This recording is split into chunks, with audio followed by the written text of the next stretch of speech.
All right, don't shake the table. We're live. Y'all know the old time way?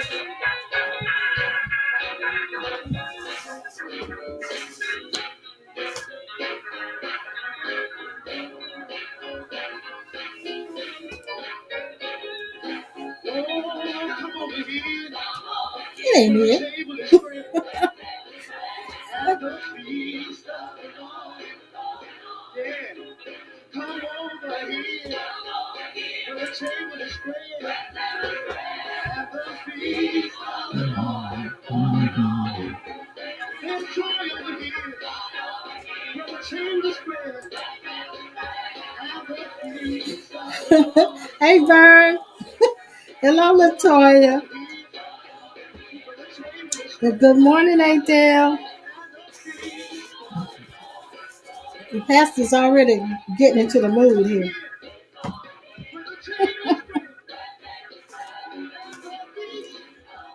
Hope you guys are doing good this morning.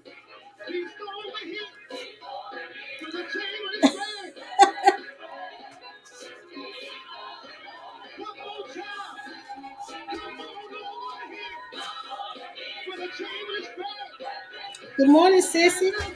Good morning, Dion. Good morning, brother-in-law. All right. We over here. Oh, good Lord. Hello, Raleigh Chick and Jill. I'm glad you're here this morning. All right. You're all right. Well. Yeah, we're trying to lose belly fat. Mm-hmm. Good morning, Carolyn. Good morning, you guys. Good morning, Katrina. All right out there. The Joneses and the Moneses and the Groneses. I believe somebody act like they grown out there this morning. Yeah. Well, all right. I hope you had a good week so far. It's been good on this end. Good morning, Deb. Good morning, Phyllis and Edward. All right. We took baby girl to Deb's barbershop Friday. Yes, Friday. Mm-hmm. She got a tour of the barbershop. Good morning, Sharon and Miss Essie. Good morning, Eric. Mm-hmm. Eric. Mm-hmm. Yeah. Mm-hmm. And Brother Kessler. Let us know if you guys are hearing and seeing us, and if you're having any problems or if we're clear. And again, for those of you who don't know, on Facebook, we're now live on Facebook and YouTube at the same time, and Twitter. And we're here again. We're the Sawyers. Yeah. You're looking at the people that are coming in, aren't names you? that are coming in. Yeah. Good morning, Devanya. Devanya. Mm-hmm. That's a pretty name. That's a pretty name. I think I named my little girl when she comes from the other side. Devanya. Are you going to have a little girl? We're going to have you started off. Uh-huh. Devanya. Mm-hmm. Hey, Lisa. I meant to call you, sweetie. I hope you're doing okay. Thank you, Latoya, for telling us. She says we're all clear. We're all clear and ready. All right. I'm going to read something out of this book that I don't know if you guys can find this book or not. I pulled it off of the internet, but it's not actually a poem. Well, it may be a poem. But anyway, it's called The Oneness of God. And I'm going to read this, and we're going to jump in. Okay. You ready? Okay. And it reads like this. Hear, O Israel, the Lord our God is one Lord. Hear, O Israel. Hear, O man made of the very substance of God. You and God are one and undivided. Man, the world, and all within it are conditioned states of the unconditioned one God. You are this one. You are God conditioned as man. All that you believe God to be, you are.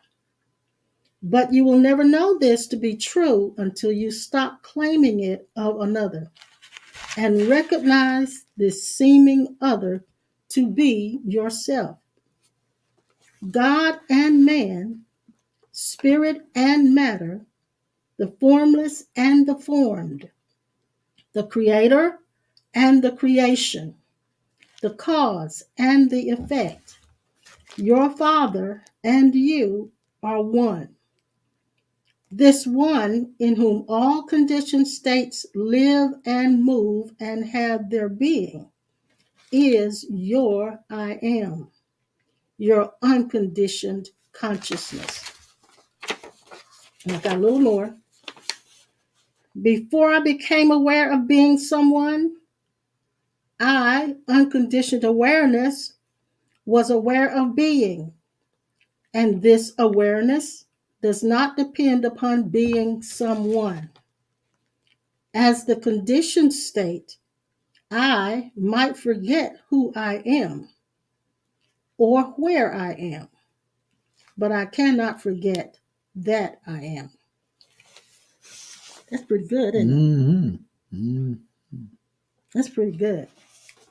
All that I have ever believed myself to be, all that I now believe myself to be, and all that I shall ever believe myself to be are attempts to know myself, the unknown, the undefined reality. I thought that was excellent, excellent to bring us back to the truth of who we are. Now, the judgments that we work with in this dimension, if you're going to move on in to a deeper awareness of your true identity, these judgments must be suspended Mm, about mm, who you are by physical birth and who you are into the seemingly the far limits of your spiritual birth. mm, In the years that I've been in this, we say 35 or more of pastoring and 50 in the 50 ministry. or 51 in the ministry. Mm-hmm. She and I have witnessed some of the most amazing people in the denominational and church, Yes. but not any of them that I have been around ever taught from the book and paper or from brick and mortar. They never taught from Then that? wait a minute, hold on. They never taught about how to recognize the ego. Oh, okay. Okay. They never taught how to do that. They never taught what it looks like. And the reason why is because ego does not like being pointed out or noted. And a lot of us, us included, a lot of ministers, us included, uh, were actually egoically teaching. We were teaching from our own egos as well. That's right. In the 23rd chapter of Matthew, can you turn to it? Sure. I want you to help me with this because this is something I just run across. I've been around a lot of healing preachers. My quest and research during that time was to find out the ones that was somewhat among us, even down to the late great Catherine Kuhlman, who believed that in her life that everybody in her miracle services, about 1,000, would be healed before she left her body. Was her. That was what she was believing for. 23rd and can you read this? The first section, all the way down. I'll tell you when to stop. At the first, all the way down. Yeah. Mm-hmm. Okay. It says, "Then spake Jesus to the multitude and to his disciples, saying, The scribes and the Pharisees sit in Moses' seat." Now hold on to that. That's what we are. That's what we're dealing with in this generation. Go ahead. "All therefore whatsoever they bid you observe, that observe and do. But do not ye after their works, for they say and do not." Okay, that's what's going on today. It's been going on ever since. Okay.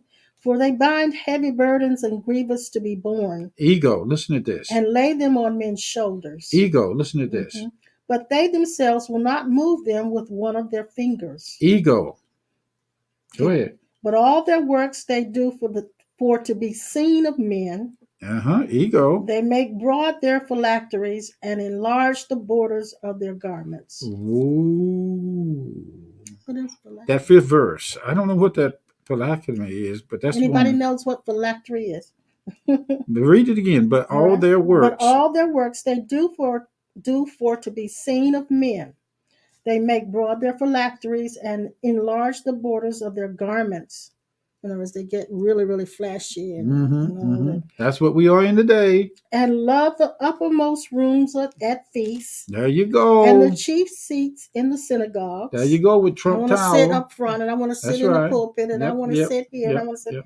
And greetings in the markets, and to be called of men, Rabbi, Rabbi. Now, when I got over into this, one of the first things when I started out young, I wanted to find out what my calling was.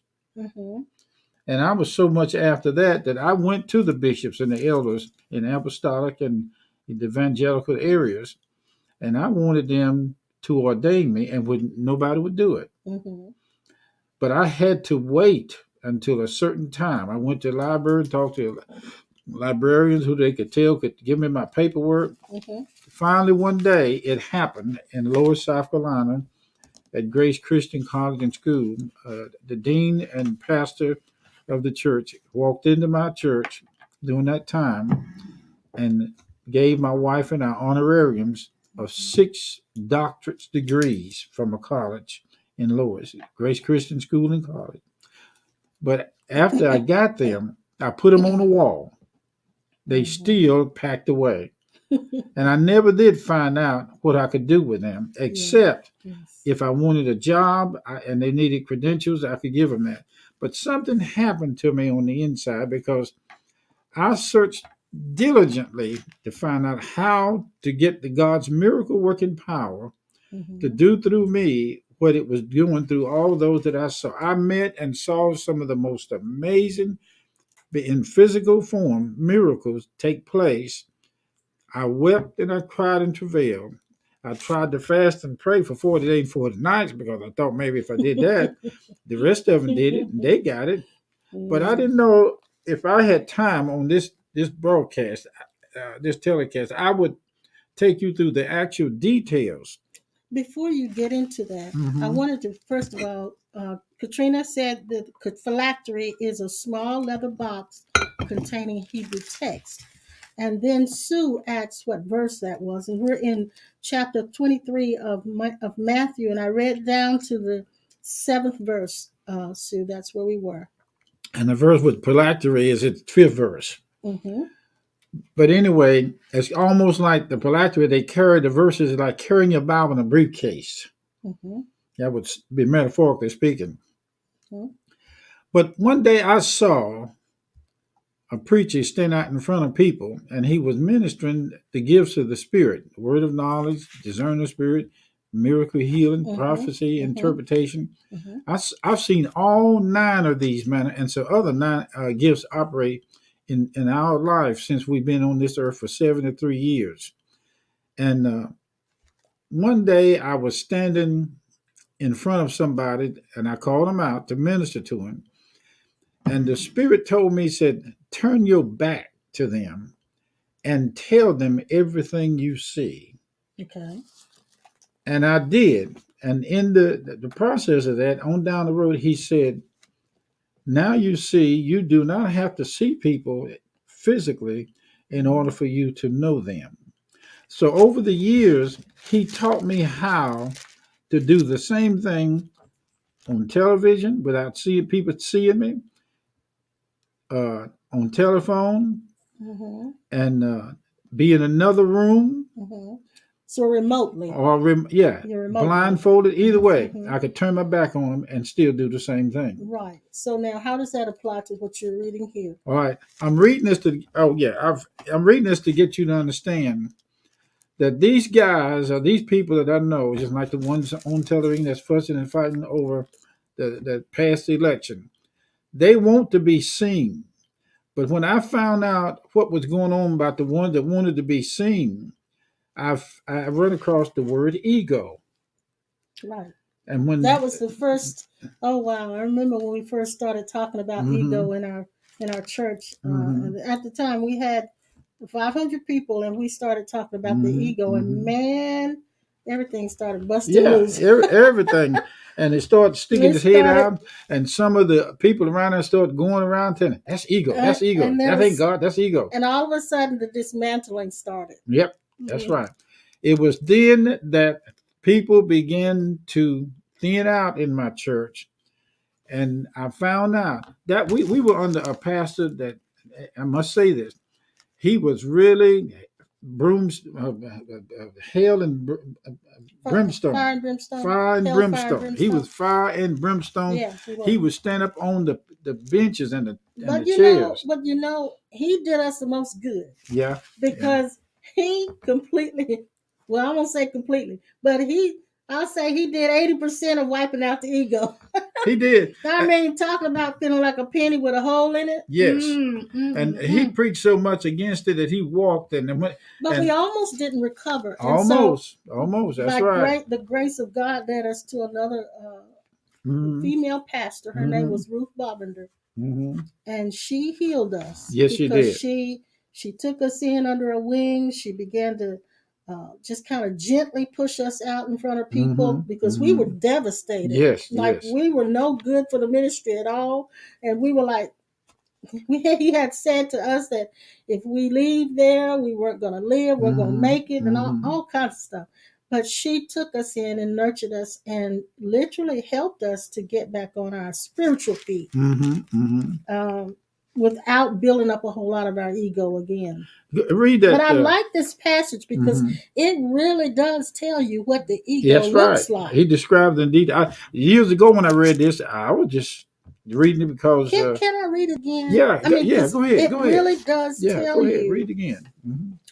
Okay, and I'm going to start at the second verse. At the second verse, yes, saying. Well, I'll start at first. Then spake Jesus to the multitude and to his disciples, saying... This is the 23rd chapter of Matthew now. Yeah. The scribes and the Pharisees sit in Moses' seat. And, sit in Moses' seat. All, therefore, whatsoever they bid you, observe. That observe and do. But do not ye after their works, for they say and do not. For they bind heavy burdens and grievous to be borne and lay them on men's shoulders, but they themselves will not move them with one of their fingers. I remember how many times have we come out of a church service feeling more burdened down than we were before we got there. Because we were told we weren't good enough, or we weren't pleasing God, or, all of the judgmental things. Then it says, but all their works they do for to be seen of men. That's it. They make broad their phylacteries. That's it. Those were what Trina told us about. There was a little thing they did to put the scriptures in, and the Jewish men wore those for morning prayer as a reminder, she said. And enlarged the borders of their garments, and loved the uppermost rooms at feasts. Oh, yeah. And the chief seats in the synagogues. Hey, hold about that. I used to tell preachers when they would invite me to their churches to preach that if they weren't preaching them on the healing power of God and actually making their services available for that to take place, that they were going to die and go to hell. Right. That's how we strict picked that up was. A lot of the judgments. Yeah, that's right. Of speaking judgments, just like our mentors. I want you guys to know that I didn't understand. I didn't know what I see now. Totally different. Okay, go ahead. Oh, and it says, and greetings in the markets, and to be called of men, Rabbi, Rabbi. So they love titles. So this gives you a good view of what an ego looks like in ministry. In ministry, because we have seen so many who are in ministry and even outside. I don't want to stay confined to our evangelical box right now, because there have been egoic spiritual teachers as well. In the non-dual community, in the ACIM community, there have been non-dual teachers all the way through in every spiritual community. So what we're saying now is that knowing what the ego is and how the ego operates helps you because you can see, and if you're like myself, sometimes you'll find yourself being egoic, but you'll catch yourself in the midst of it. Mm-hmm. And when you catch yourself, you're not bound by it. That's right. That's the main thing. Now I'm going to say this, and I'm going to eat the head and leave the sticks. I'm going to be point blank with this thing, and I'm not going to platform it or ride on it. I'm going to tell you how the mule rides us, and not us riding the mule. Mm-hmm. Our government has displayed in the last month or so, well, maybe more than that. I'm just particular one.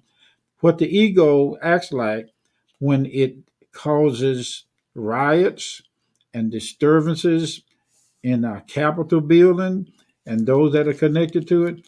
Ego is the one that kills, steals, and destroys. Now I'm gonna leave it at that. Mm-hmm. But that the main one that they're saying that's behind that, his ego is what's flashing up now, even though he is not in the main position, but there are people around him who still are admonishing him as though he should have been in position this next 4 years. But at the same time, that's what we're talking about, the ego, because she just read it to you. Now, go ahead and finish reading some more. You want to read more? Yeah, because there's more in there. Oh, okay. I will. Mm-hmm. I'll get to it. All right. But be not ye called rabbi. Now, wait, hold right there. That's not saying that he was not meant to be in the seat. That's just telling you what's working through him and spreading all over the country. Go ahead. Be not ye called rabbi, for one is your master, mm-hmm. even Christ, and all ye are brethren. And call That's no right. man your father upon the earth, for one is your Father which is in heaven. The Democrat and Republican itself is egotistical. Well, we talk, and I don't know how we got on politics. We're talking about ego. Go ahead. We're talking about ego. Mm-hmm. I said to him yesterday that I've noticed that there had been an attachment formed, an identification formed with the Democratic Party, mm-hmm. because every time I heard something that sounded as if the Republicans were going to win, mm-hmm.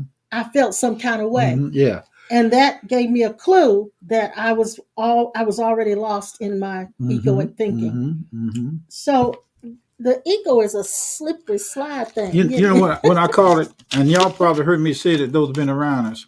Ego is a ghost with a bad toothache.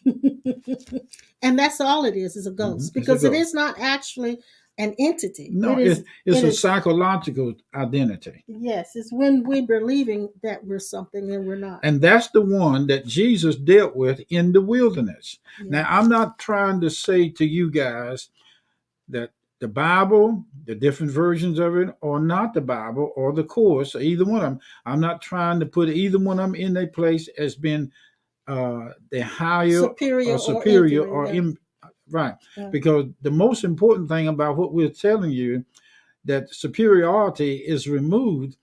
But when you get over into finding out who you really are and waking up to your true identity, you're going to find out that there's nobody in the earth but God.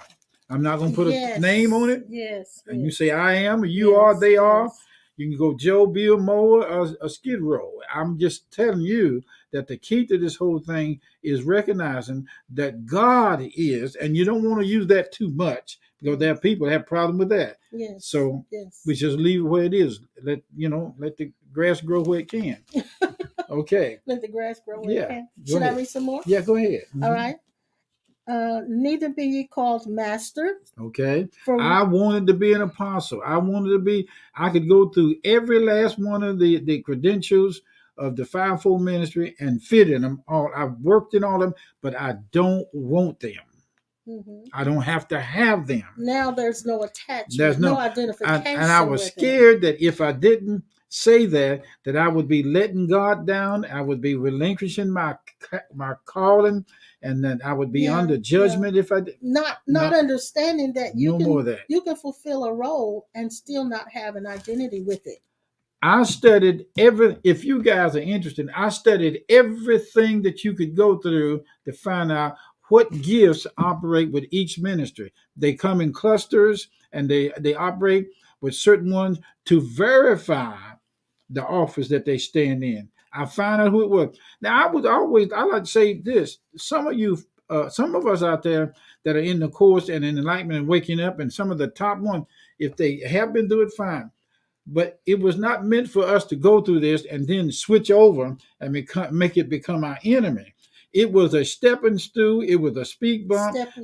Stepping stone. It was in. It was step stool. It was in. It was included inclusively into our life, as it was with Carlton Pearson. We were supposed to go through all of this as the insight, evolutionary wisdom of God worked itself into us, that we could operate as all men.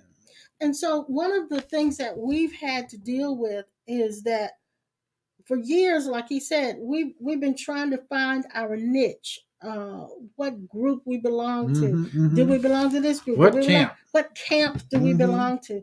And we realize now we don't belong to any camp, and it's supposed to be that way. I know there's not supposed to be at one camp that I have my allegiance to. Right. I know some people in heaven, that place that we say we go to, that is really no distant place from who we really are. I've seen them over there, and some of these people I've seen come over here, and they know everything that we're talking about and never touched the Bible, never touched the course, never touched church, never touched religion, and they can sit down and talk to you about everything we're talking about and not go where we've been. Right. But you know, I think what we've had happen to us over the years is a deliverance from the tribal mentality. Tribal mentality. Yes. There doesn't have to be a one particular group that I am involved with. I can be involved with them, but not so much identified with them. So that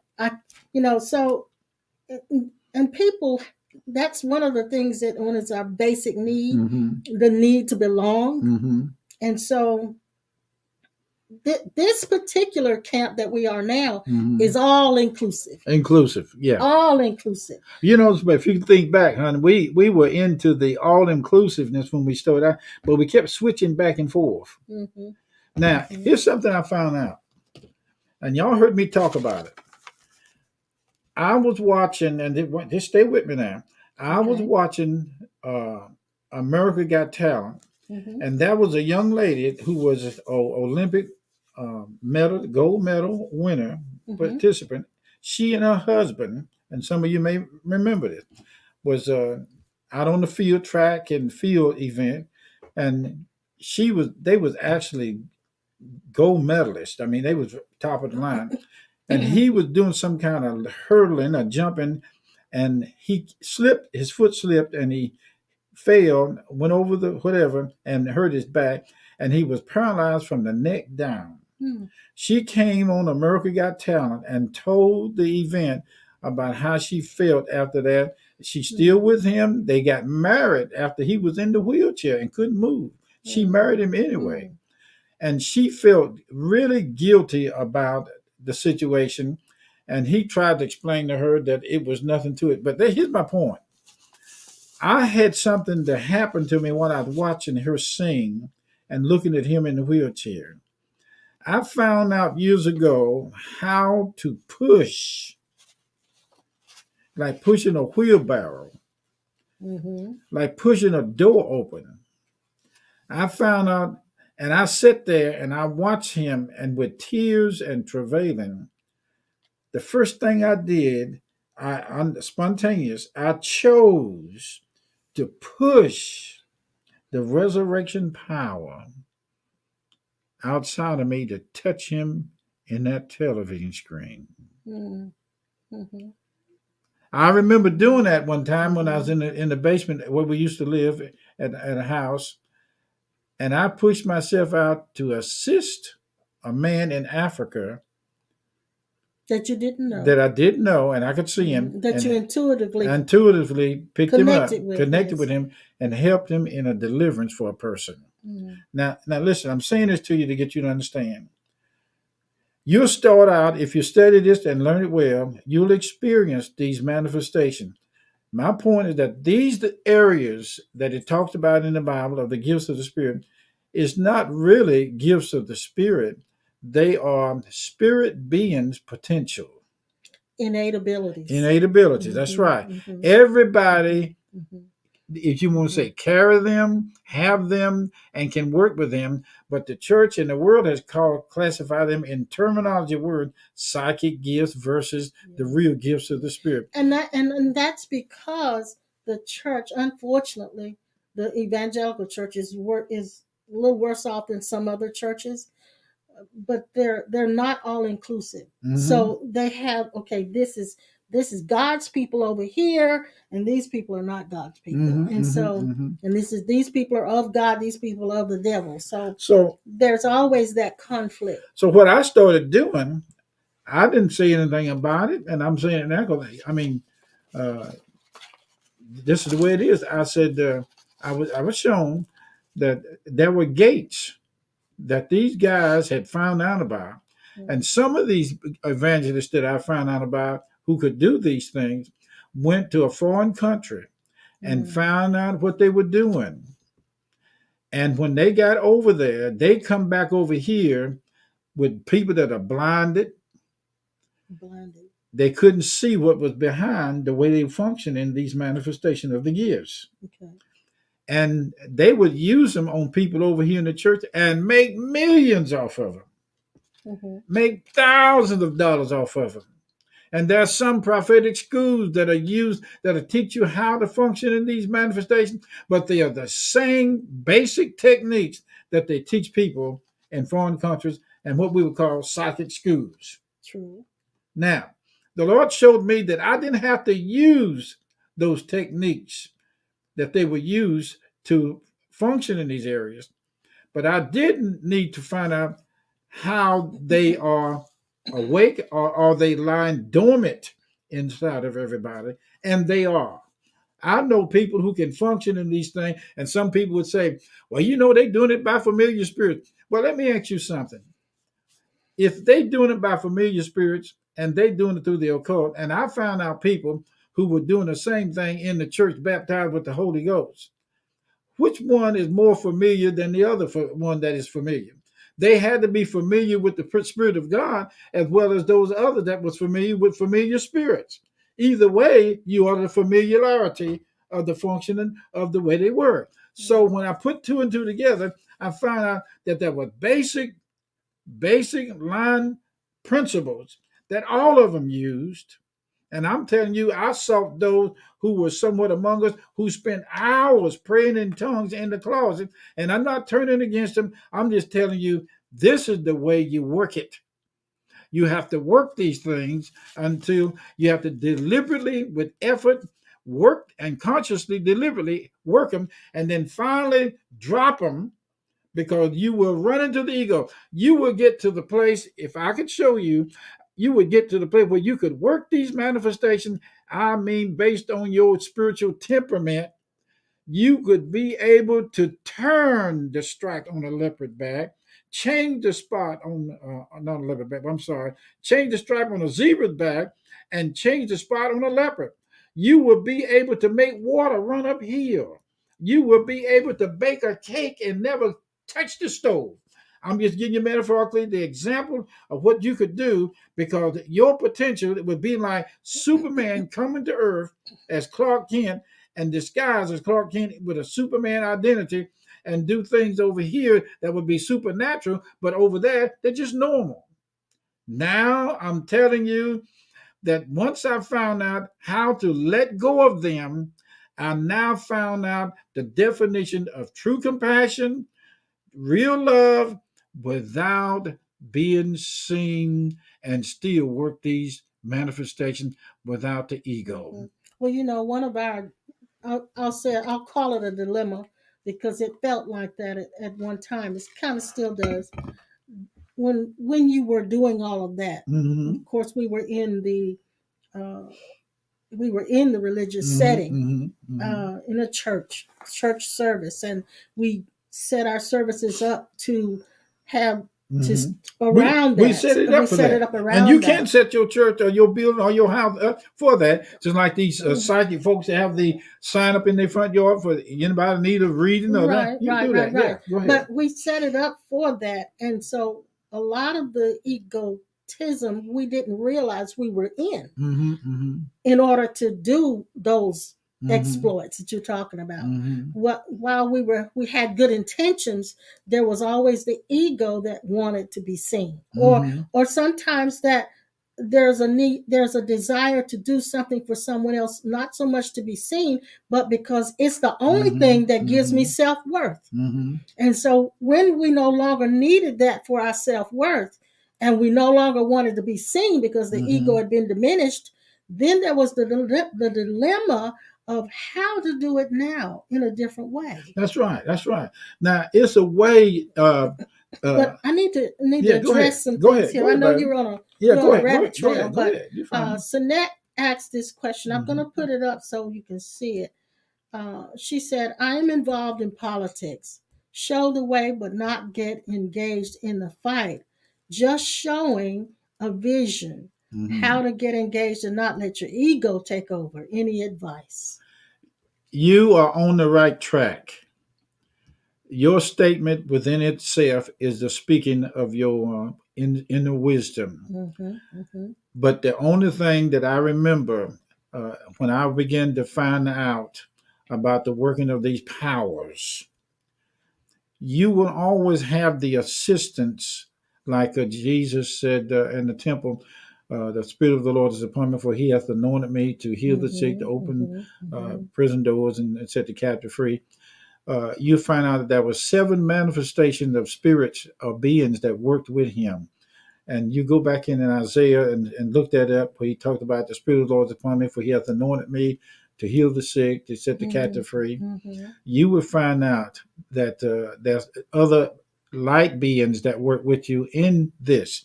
But here's the clue to this thing. When I looked up the powers that worked through Moses in the scriptures, along with the magicians that worked in Pharaoh's court, they operated under the same gates and the same principles until Moses got over there to operate in the lesser ego than the rest of them.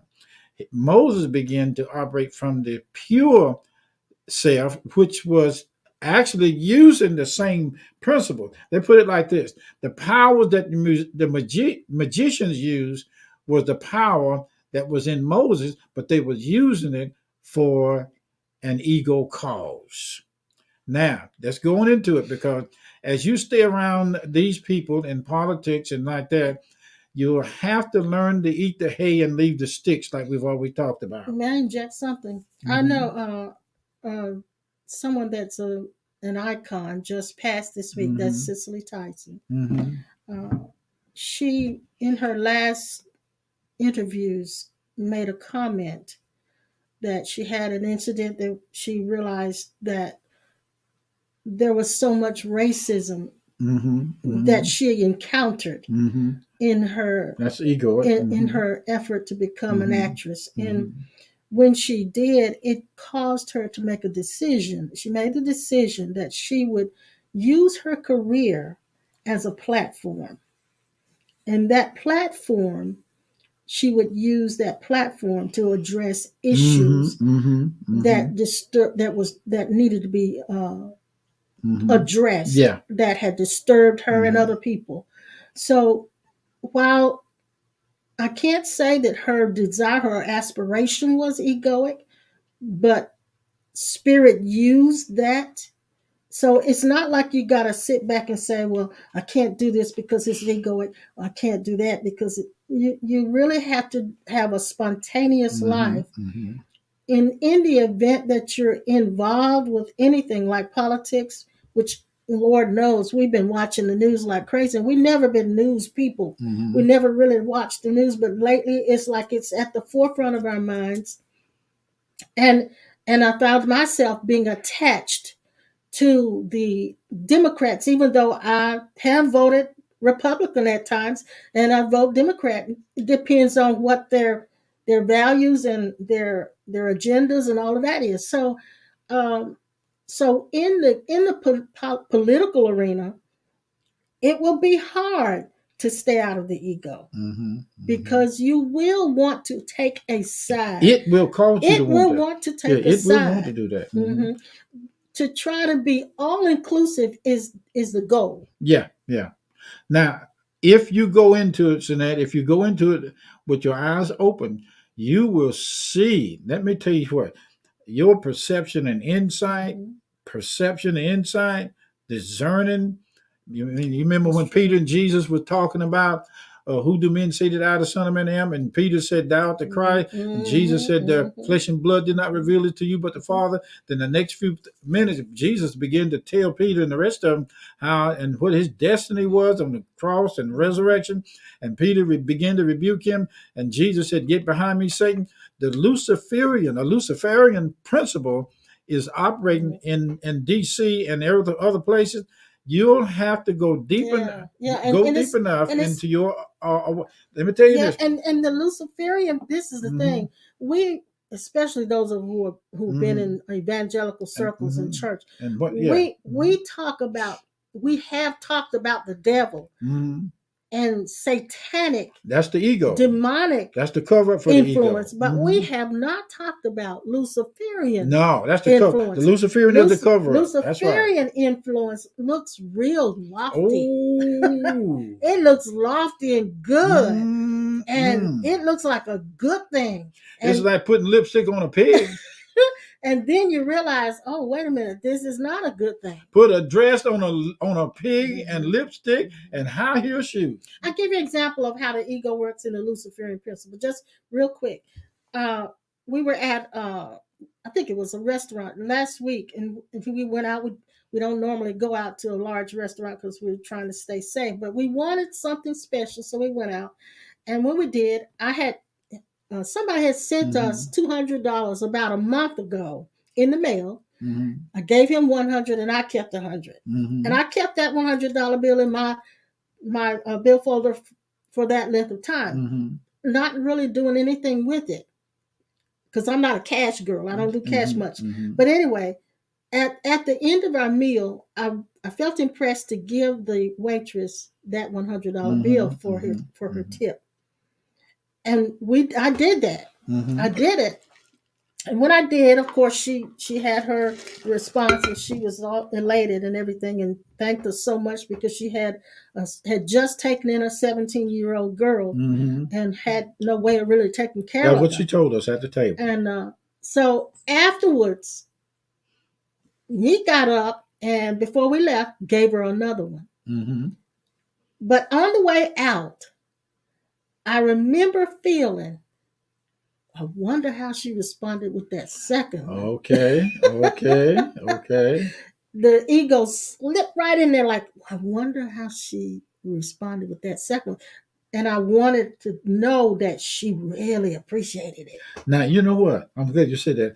Usually when we do something like that, I always tell the one, if we do it in a restaurant, do not tell the others. Right.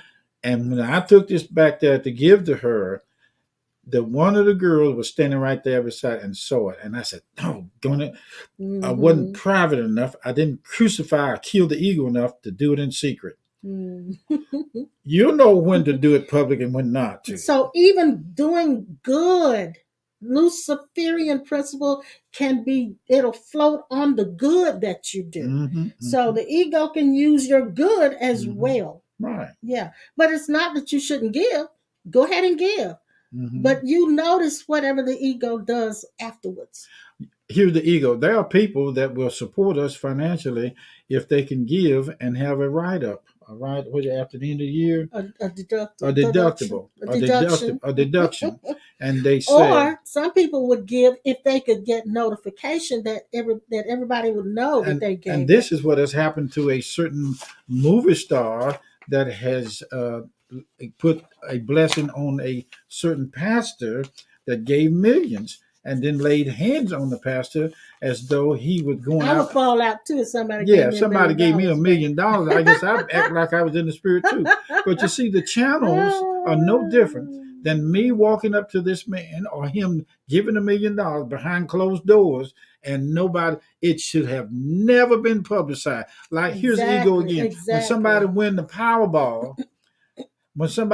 Powerball, I heard it said that some people would not want it put on television as to who the winners were. I can believe that because they said that if you win it, you must display it or advertise it. Mm-hmm. But then they say at the end of it, you'll have neighbors all around you coming to your door asking all for kinds help. of people, yeah. Yeah. Now you should be able to win that money. But they said this: if we don't put it on the air and advertise it, this is what we heard. May be wrong about it. We are not allowed to not put you over on television. They have to be. They have to be there. Mm-hmm. No, that's foolishness. Now I want to address what Sonia said. Yeah, go ahead. I know we're talking kind of all around the world. But that's today. okay. Go ahead. She says, "Thank you. I've always wondered what was the difference between witchcraft and the manifestations that we see in the religious realm. A part of me always felt like they had a similar base. They did. And one of the things, Sonia, that we want to emphasize is that there are no two powers. Mm-hmm. There are no two powers. The only power there is God. That's right. There is only God's power. However, in these localized incarnations, God's essence inside these forms is playing the role of everything that we see, both good and evil. Yes. However, from the point of this being an illusion, a dream world that we've all created, that is just a play going on. We call it the God play. God playing every part. And they play that part for other things to happen. Give you an example. So we're not going to say that there's an evil. We don't really believe in witchcraft. Not to say that doesn't exist, but but we don't believe in its power. We don't believe that the power, like we used to. Right. We don't believe that there is power in witchcraft. But we do know there are people who believe it, and as long as they believe it, they will create something. So let me give you an example of how evil can be used for something good. There was this guy who had a friend coming to town. I just read it this week. He came to town. He wanted to spend time with him, and he wanted to go to all these Broadway shows. Well, some of the Broadway shows were sold out, so he went out to buy some tickets for him. And as they were standing in line, the line was really, really long, and there was this really, really tall guy behind him who was trying to get ahead of them. So he stuck his arm out over them and asked the ticket salesperson for the tickets, and of course, he gave the ticket salesman some money. And then when the ticket salesman gave him the tickets, he realized that the man had not given him the right amount of money. And the man took off like he was going to run.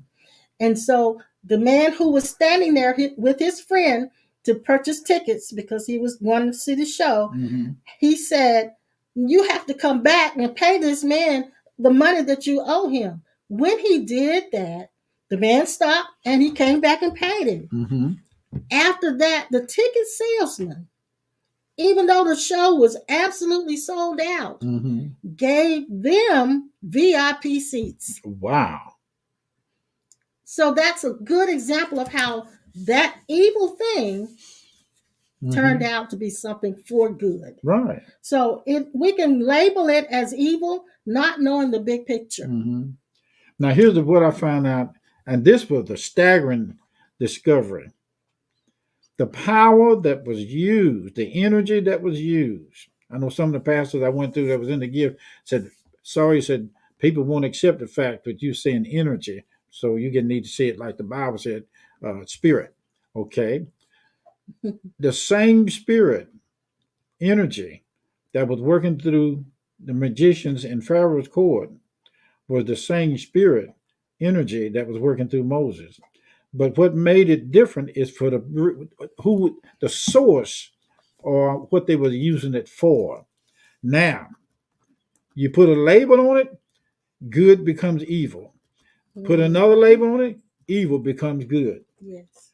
Now, when I found out that these gates, 5 senses, you see something, hear something, know something, smell something, say something, and perceive intuitively. These are 5 or 6 of them. I've studied them and I've watched them. I've had evangelists come out in the audience and ask me questions about what was going on in my life. And I wanted to meet them behind stage to talk to them about how they do those miracles. So when I got back there, he told me that what he would do after I told him what was going on with me behind stage. I told him all the detail, the doctor's name and everything. And he said, when the time comes and the Lord move on me, he will call me out. Yes. I went back out there in the audience and sat there and waited, and he came to me. Mm-hmm. He stood there and told me everything that I told him behind stage. So you know that there are charlatans out there. Yes. Yes. There are But people using gimmicks. I also sat in the audience with those who could really tell me about what was going on my job, and that there was a certain supervisor that was giving me a rough time. And I patterned myself after these guys. I watched them to the degree that I could actually identify with them when they hit that switch on the inside of them. Now, what I'm telling you, honey, is this. You can operate in any of these areas that you want to. Somebody will have to, if you don't know it, or by the grace of God, it's like playing a guitar. If you're gifted, it'll just come out. But there are places where you can deliberately train or be trained how to function in these areas. There are schools of the prophets you can go to. They're all over the country. There are schools of bishops you can go to all over the country, and they can show you. But what makes the difference in the power that comes through you is what you're using it for, and the position that you're in when this comes through you. Motive means everything. Okay. Means everything. I wanted even seeking out phenomena. That's what you're reading here. Even look at the motive behind That's that. right. That's right. I like what Oliver said here. God is and there is nothing else. That which we seem to experience as something else is only our own miscreation of separation. Now, when I saw that young man on television that was crippled from an accident in the Olympic trials, I found out that the true way to operate in this area is, first of all, you got to find out about the ego, but you can't not operate in it just because the ego is that. You got to, grace can be really greasy or not greasy. You know, grace is kind of like you cooking. You can cook cook fish one night, and on top of the stove a long time ago, you have a cup of grease up there where you keep all the grease from the steaks, the chicken, and the bacon and all that. Put it in a jug or a jar, and when you get ready to scramble egg, you use that same grease. Or you gonna have an egg taste like bacon. You gonna have it taste like chicken. You gonna have it taste like duck. You gonna have it taste like hen. All of them ingredients in that. But you still understand that it's still the grease. Now, here's another one. You can take a car and put gasoline in it, and it'll run. You can also put gasoline in a lawnmower, and it'll run. And some lawnmowers, you have to mix it. Now, and the one that you in a chainsaw, you put gas, but you have to mix something with it. These gifts operate through people with or without the mixture. So we're talking about gifts now, or we're still talking about the ego. Okay. Because this is all about you training and learning how the ego used the gifts and these men and these people behind closed doors. Now, please understand me out there. I'm not judging these people or sending them to heaven or hell. Jesus did say something in that last day. They would come up and say, Lord, did I not heal the sick? Lord, did I not cast out devils and raise the dead and all that? And he'll say, depart from me, you works of iniquity. That doesn't. I got another way of saying it now. I'm just telling you where it was originally. But what he said, depart, meaning there's a part of you that can find out how these gifts things work, even in politics. And you can depart by getting caught up in the ziz of the wheel. Now, let me say this to you. Our former president had advisors around him. I saw them when they went around him at the table, and they wanted all over the country to speak into his life. They wanted to do all kinds of things. We call it kissing up. They wanted to get in there with him just for the notoriety of being around our president. And one particular female wanted to be his main advisor, and they are having problems with fulfilling a prophecy that they said. Now listen. I want you to hear this. Hey, hold on. Okay. I want you to listen to this because we're talking about the ego and these gates. I would have, if I could have said anything to our leader, is what we're talking about now. Whether it would do any good or not, that's just the way it is. They were supposed to come around him and unveil the truth to him. They were not supposed to make a deal with him to get what they wanted in their church or in the evangelicals. They were supposed to be around him to be God's insight in the pure judgment and pure advice from a pure prophetic or a pure evangelical point of view from their true self. But they didn't do it because they was caught up in the Luciferian principle. Now, I'm not judging them, sending them to hell or heaven. I'm just telling you the way this thing works in the ego. Now, they don't want to say over the air, I was wrong, I missed it. That's because the ego does not like diminishing. I'm giving you the truth now. I'm giving you straightforward. If they really, really, really wanted to function from the wisdom of God and their true self, they would come over the air, every last one of them say, instead of saying, God ain't finished yet, God got this going, and God's going to do this, come over and say, I missed it. And admit to the ego and diminish that thing and kill it right there. Kill it. I had a preacher come in my office one time. He said he wanted to take me under his arms and his wing and make me his son. And I knew that from his sense of the Luciferian principle in his voice, I could hear him say, I want to use this man to do something with in my own image, in my own self. And I told the preacher, I said, listen, I said, don't play no games with me. Don't pull no cover over my head, making me think that you mean everything you say. I said, everything you say to me, I'll kill it and raise it up again. I mean, he said something to me in office. We got into a heated discussion there. He said something about, yeah, but I'll resurrect it too. I said, no, what you resurrect, I said, I'll kill it, bury it, and raise it again if I want to. Well, we never did end up being friends.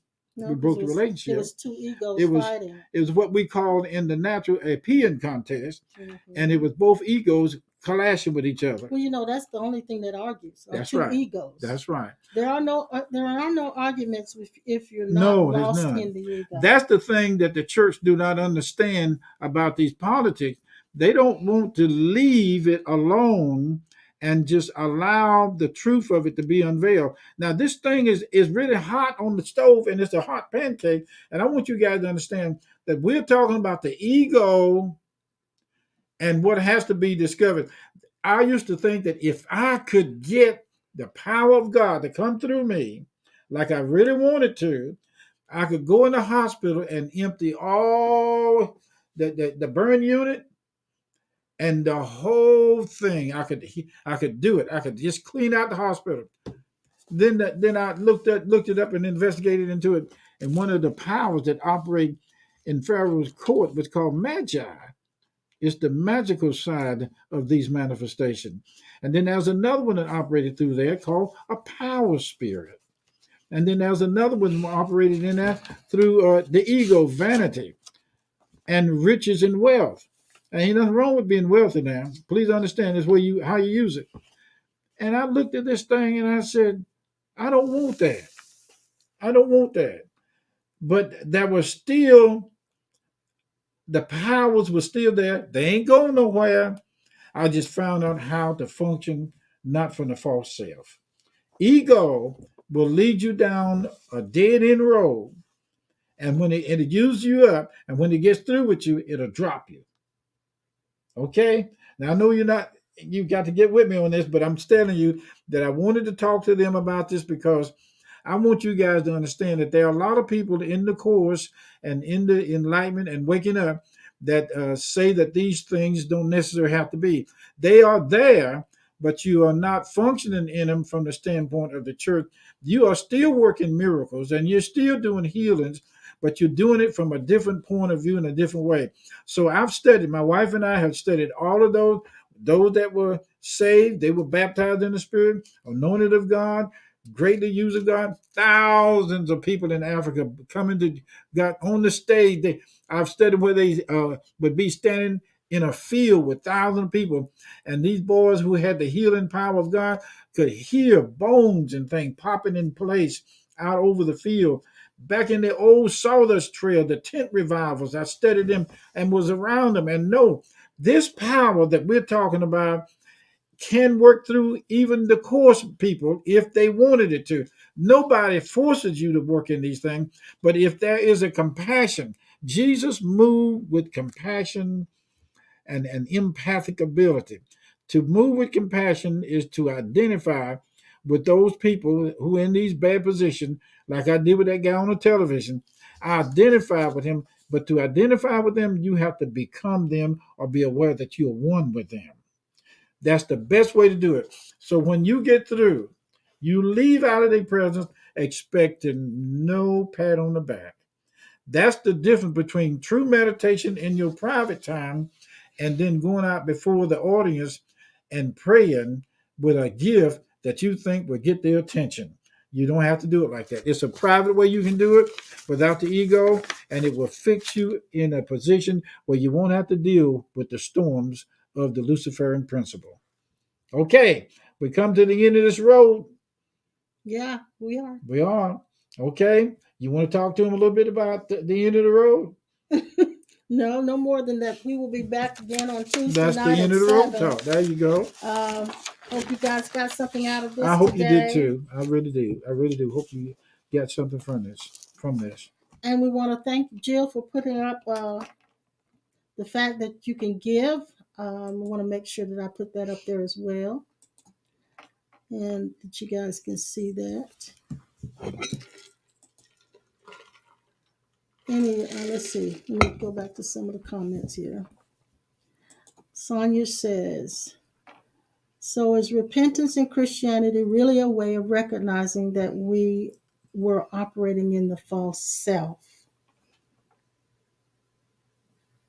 She's asking a question. Say, go ahead. So is repentance in Christianity really a way of recognizing that we were operating in the false self? Yes.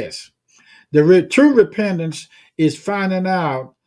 True repentance is saying, I found out who I am, and I no longer want to be the false identity. Mm-hmm. That's what I call getting saved. Yes. It's different than what we preach in the church. But it is, in other words, you find out that you are no longer a conditioned self. That's okay. Right. That's right. That's good. So we will see you guys on Tuesday. Yeah, please come back and be with us on Tuesday at 7. And as far as the switch and the contracts that I'm talking about mostly is the contract that we feel out in the spirit realm before we came to this dimension. But I would be glad to talk to some of you privately about some of these things. And I think I've revealed most of the hooks, turns, and roadmaps about how to function in these manifestations. Mm-hmm. But you have to remember, what is it? Asking the question behind why you want to know these things, and that would tell me on your statement as to whether I should venture into it deeper with you, because some people want to operate in these manifestations just for proving something to themselves or to others. Mm-hmm. And that's why a lot of times I don't even talk about them. Yeah. Because it does cause people to do that. But I still function in them, but in a different way. And it is absolutely wonderful to see people helped, regardless of which way it's done. It's still help. Thank you so much for helping us out financially, about contributing and investigating into our finances to help us a little bit. We thank you all for tuning into us each time. We bless you. And we want to remind you to please continue to give your tithes and offerings to Cornerstone. And we appreciate your personal gifts to us, but we still need that because Cornerstone is a virtual church and has still expenses to continue. If you would do that, make sure that you give. And Jill again has posted that, and you'll have it also posted on the Facebook page and the YouTube page. You can go to our website, which is the Cornerstone Life Center, and that'll be it. We'll see you guys on Tuesday. Well, look, all you guys out there, Brother Eric and all of you, I carry you in my heart from the top of your head to the bottom of your soul. I carry you in my spirit and heart. We are the same juice in different cups. Bye, you guys. Bye-bye. See you next time.